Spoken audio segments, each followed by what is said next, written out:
Shalom, selamat berjumpa dengan saya Rian Adilang dalam mata kuliah Sosiologi Agama. Nah, teman-teman, konten saya kali ini agak berbeda dengan yang biasanya karena biasanya saya mengisi konten untuk mata kuliah pembelajaran di kelas ya, untuk mata kuliah bahasa Yunani dan mata kuliah lain. Tapi kali ini saya mengajar Sosiologi Agama ini dalam rangka seleksi kompetensi bidang untuk CPNS Kementerian Agama Republik Indonesia. Karena kebetulan puji Tuhan akhir tahun lalu saya melamar di formasi dosen sosiologi agama di Institut Agama Kristen Negeri Manado, dan besok saya akan menghadapi seleksi kompetensi bidang, dan ini adalah video ajar saya. Semoga Tuhan berkenan dan semoga saya akan dinyatakan lulus ya. Amin. Nah, teman-teman, mari kita masuk langsung pada materinya, yaitu bahan ajar sosiologi agama. Dan sekali lagi, saya Rianto Adilang yang akan sedikit menjelaskan apa yang saya tahu tentang sosiologi agama. Oke, mari kita lebarkan dulu tampilannya ya. Sip. Nah, teman-teman, kalau bicara tentang sosiologi agama, tentu ini tidak akan lepas dari pembahasan tentang agama-agama di Indonesia. Oleh sebab itu, ini mungkin akan terwakilkan oleh 6 agama besar yang kemudian dianggap sebagai agama resmi di Indonesia, yaitu Islam, Kristen, Katolik, Hindu, Konghucu, dan Buddha. Mari kita mulai dari yang pertama. What is religion? Apa itu agama? Jadi kata agama pada dasarnya berasal dari bahasa Sanskerta. Kata ini dibentuk dari dua kata, yaitu kata a dan gama. A artinya tidak dan gama artinya kacau. Sehingga kalau ditinjau dari bahasa aslinya, agama itu berarti tidak kacau. Nah, logikanya, agama merujuk pada suatu keteraturan. Jadi definisi ini mengarahkan kita pada tujuan agama, yaitu untuk menciptakan keteraturan dan perdamaian. Dalam bahasa Indonesia, agama dipahami sebagai suatu sistem yang mengatur tata keimanan, kepercayaan, dan peribadatan kepada Tuhan Yang Maha Kuasa, serta tata kaidah yang berhubungan dengan pergaulan manusia, dengan sesamanya, dan hubungan manusia dengan lingkungannya. Nah, berikut adalah beberapa unsur dari agama, yaitu percayaan kepada Tuhan. Nah, Tuhan ini untuk agama-agama teistik, yaitu benda, tumbuhan, batu, dan sebagainya ya. Kemudian ada juga agama yang non-teistik. Kemudian unsur berikutnya adalah agama-agama itu selalu punya ajaran atau punya dogma, dan kemudian juga punya kitab suci. Dan pasti agama itu punya pengikut atau penganut di dalamnya, dan pasti ada ritual atau yang biasa kita kenal sebagai ibadah ya, ritual, ritus atau ibadah. Nah, ini agama-agama resmi di Indonesia yang saat ini sedang kita lihat di layar, yaitu Islam, Kristen, Katolik, Hindu, Konghucu, dan Buddha. Ada hal yang menarik bahwa di Indonesia kita punya satu kementerian yang dibentuk khusus untuk menangani persoalan agama, yaitu Kementerian Agama.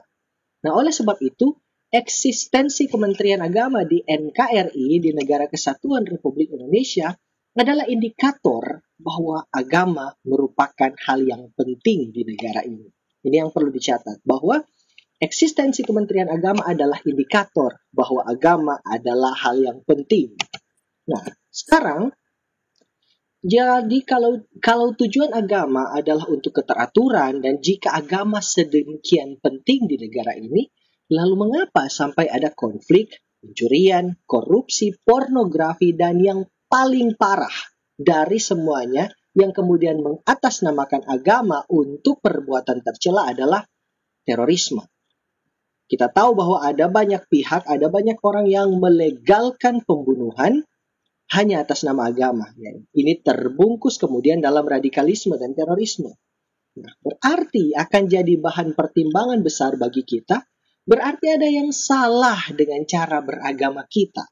Ada yang salah dengan praktik keagamaan selama ini yang kita jalani.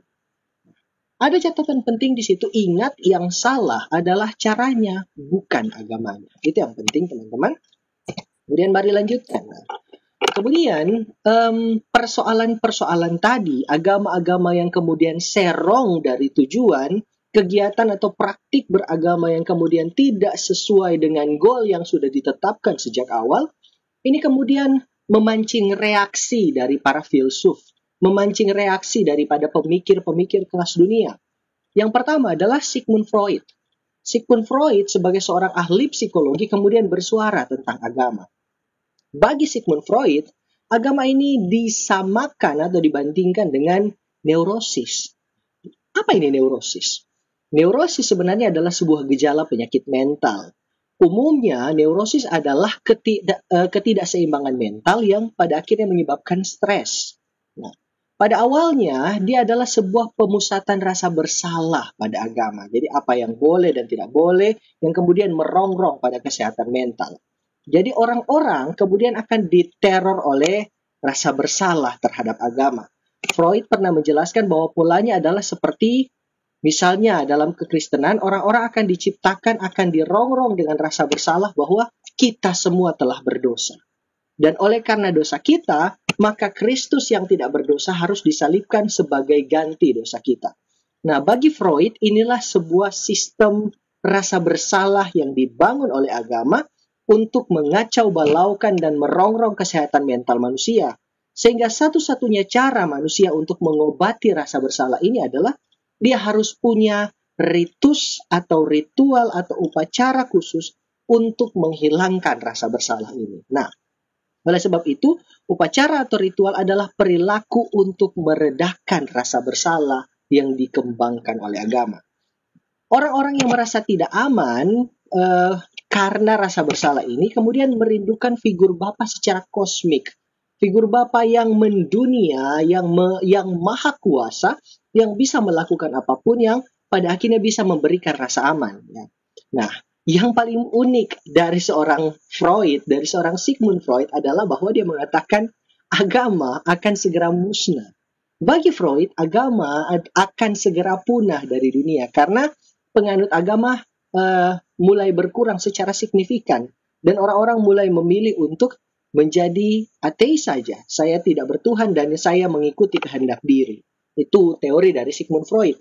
Kemudian ada juga Carl Jung yang mengemukakan teorinya tentang agama ya. Jadi agama sebenarnya adalah bagian dari pikiran bawah sadar kolektif. Ya.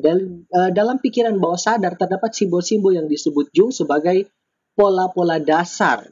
Kemudian dalam pola-pola dasar ada gambar Tuhan dan gambar si jahat. Dalam pikiran bawah sadar kolektif ini, kita dibentuk untuk memikirkan tentang Tuhan sebagai sosok yang baik dan iblis sebagai sosok yang jahat. Nah, karena sudah ada dalam pikiran bawah sadar kolektif, maka anak-anak kecil mudah untuk menerima konsep tentang Tuhan dan iblis. Nah, di sini ada beberapa pemikir juga atau beberapa sosiolog, filsuf, sejarawan yang kemudian mengemukakan pendapatnya yang mungkin lebih bersifat menerima agama. Kalau dua filsuf tadi kita melihat betapa kerasnya mereka menolak agama, namun ini supaya adil saya juga memberikan beberapa filsuf yang kemudian memberikan pemikirannya yang agak sedikit menerima agama lah. Kemudian di sini ada yang pertama ada Rudolf Otto.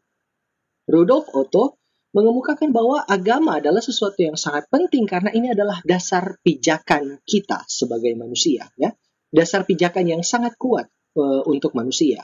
Karena pada akhirnya ada banyak hal yang tidak bisa lepas dari agama. Misalnya tentang yang baik atau yang tidak baik, yang benar atau yang tidak benar. Ketika seseorang misalnya ingin menegur orang lain atau menghardik orang lain dengan perbuatannya yang jahat, maka dasar paling kuat yang biasanya digunakan untuk menegur orang lain adalah dasar keagamaan, ya. Bahwa ini tidak sesuai dengan norma, tidak sesuai dengan aturan-aturan agama dan baiknya Anda melakukan ini. Itu yang seperti itu. Itu contoh kecil untuk apa yang disampaikan oleh Rudolf Otto. Kemudian ada Mircea Eliade yang juga adalah seorang sejarawan dan psikolog. Bagi Mircea, ada esensi psikologis atau spiritual yang universal di balik semua fenomena agama. Sehingga tugas manusia adalah untuk menguak esensi psikologis dan spiritual yang universal ini. Karena dia esensi spiritual yang universal, maka sebetulnya dia tidak hanya terkungkung pada satu agama saja. Dia akan bersifat universal dan menyentuh banyak pihak. Kemudian, ada juga seorang sosiolog bernama Peter Ludwig Berger yang mengatakan sebenarnya agama itu sebetulnya baik. Agama itu sebenarnya bagus, mantap, kalau dipraktikkan dalam kadar yang cukup. Sayangnya, agama seringkali dipraktikkan dengan terlalu bersemangat dan bahkan berlebihan, sehingga pada akhirnya agama mengambil alih posisi sosiologi. Agama mengambil alih posisi orang lain, sehingga agama kemudian menjadi ideologi, tidak lagi sistem tetapi ideologi dalam berkehidupan. Kemudian yang terakhir yang saya cantumkan di sini adalah seorang filsuf Jerman yang sangat terkenal bernama Immanuel Kant yang mengatakan bahwa sebetulnya semua orang mempunyai pengalaman beragama yang berbeda-beda. Semua orang punya pengalaman berjumpa dengan Tuhan yang berbeda-beda. Maka pengalaman pribadi seseorang tidak boleh dijadikan dasar beragama bagi orang lain. Kalau saya berjumpa dengan Tuhan dengan cara saya, maka saya tidak bisa memaksakan cara saya untuk orang lain. Kalau saya berjumpa dengan Tuhan lewat, misalnya saya harus berdoa semalam suntuk, berpuasa dan sebagainya, maka itu cara saya. Itu cara saya berjumpa dengan Tuhan. Cara ini tidak boleh dipaksakan kepada orang lain karena dia juga punya caranya sendiri untuk berjumpa dengan Tuhan. Nah, pada akhirnya agama ini membawa perubahan besar bagi kehidupan manusia dalam relasinya dengan sesama. Nah, orang-orang yang menganut agama, para penganut agama kemudian pecah dan terbagi dalam dua kutub yang sangat kontradiktif, yang saling bertolak belakang satu sama lain. Kelompok pertama adalah kelompok liberalisme atau orang-orang yang disebut sebagai orang-orang liberal. Mereka adalah orang-orang yang merasa bahwa diri mereka adalah orang-orang yang bebas memilih apa saja. Kemudian ada kelompok kedua yang disebut fundamentalisme atau kelompok fundamental. Bagi mereka agama adalah kebenaran mutlak. Ajaran agama adalah sesuatu yang wajib untuk dipatuhi dan diikuti.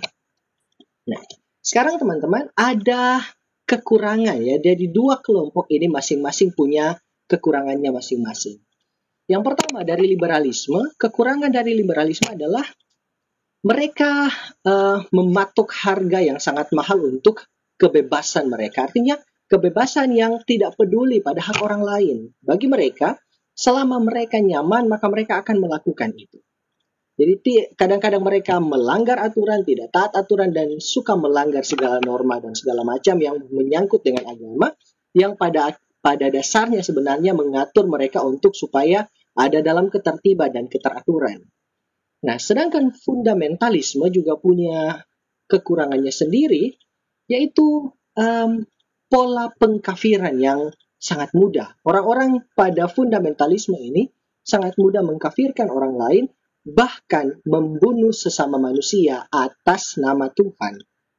Mereka menganggap bahwa ini adalah sebuah kebenaran karena orang-orang lain tidak mau menerima kebenaran mutlak agama mereka, maka mereka akan membunuh orang-orang tersebut dan merasa bahwa mereka telah melakukan apa yang sudah diperintahkan oleh Tuhan. Sekarang teman-teman, bagaimana kita akan bertindak? Apakah kita akan memposisikan diri pada fundamentalisme atau kita akan memposisikan diri pada liberalisme? Sebetulnya ini adalah hak pribadi. Tapi dari saya, yang terbaik adalah ketika kita bisa balance dalam menjalani kehidupan beragama. Artinya, baiknya kita tidak berdiri pada liberalisme dan juga tidak berdiri pada fundamentalisme. Tapi kita akan berdiri di tengah-tengah keduanya. Kita akan mampu membalancekan, akan menyeimbangkan keduanya dalam diri manusia, dalam diri kita. Dan pada akhirnya kita akan memperoleh keyakinan beragama yang balance. Tidak fundamental, tetapi juga tidak liberal. Pada akhirnya, kita akan bebas menjalani kehidupan, tetapi juga tidak kemudian tidak semena-mena menjalani kehidupan ini, dan tidak akan mengkafirkan orang lain, dan tidak akan juga berakhir dengan membunuh orang lain atas dasar agama. Itu yang paling penting. Jadi, tetaplah hidup dalam pola yang ideal, yaitu keseimbangan atau balancing dari liberalisme dan fundamentalisme. Demikian dari saya. Terima kasih banyak. Tuhan Yesus memberkati. Immanuel untuk kita semua. Salam hangat, salam sehat dari saya, Rianto Adilang. Shalom.